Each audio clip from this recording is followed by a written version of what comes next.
अस्सलाम वालेकुम dear friends, आज हम बात करने जा रहे हैं फोर और सिंस के डिफरेंस के ऊपर। फोर और सिंस इंग्लिश ग्रामर के अंदर, इंग्लिश लैंग्वेज के अंदर एक कंफ्यूजिंग प्रीपोजिशंस हैं।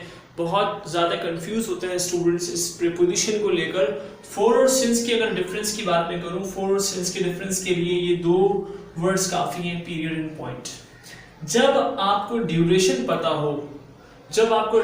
पता हो लेकिन स्टार्टिंग और एंडिंग पॉइंट नहीं मालूम हो, तो you will use the preposition for, like for 20 minutes, for an hour, for 2 days, for a year. जब आपको ड्यूरेशन पता है, जब आपको पीरियड पता है, तो you will use the preposition for.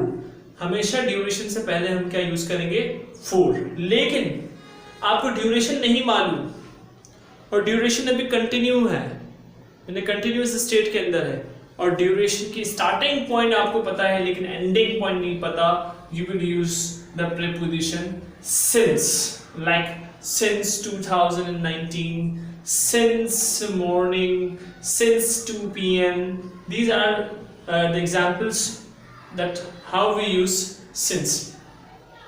Since और फोर आपको नजर आएंगे इंग्लिश लैंग्वेज में। अगर आप टेंसेस से वाकिफ हैं तो प्रेजेंट परफेक्ट कंटिन्यूअस में आपको सिंस और फोर का बहुत ज़्यादा इस्तेमाल आएगा। He has been playing cricket.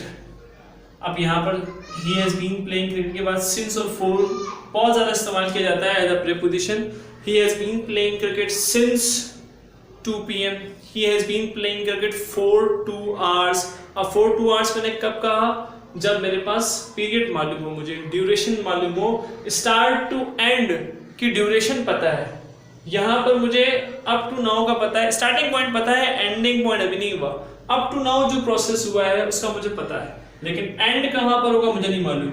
Since हम तब यूज करते हैं जब आपको एंडिंग पॉइंट ना पता हो लेकिन स्टार्टिंग पॉइंट पता हो। फोर हम तब यूज करते हैं जब हमें स्टार्टिंग पॉइंट नहीं दिया गया, एंडिंग पॉइंट भी नहीं दिया गया, लेकिन हमें ड्यूरेशन मालूम है, तो we will use for. This is what the difference between since and for.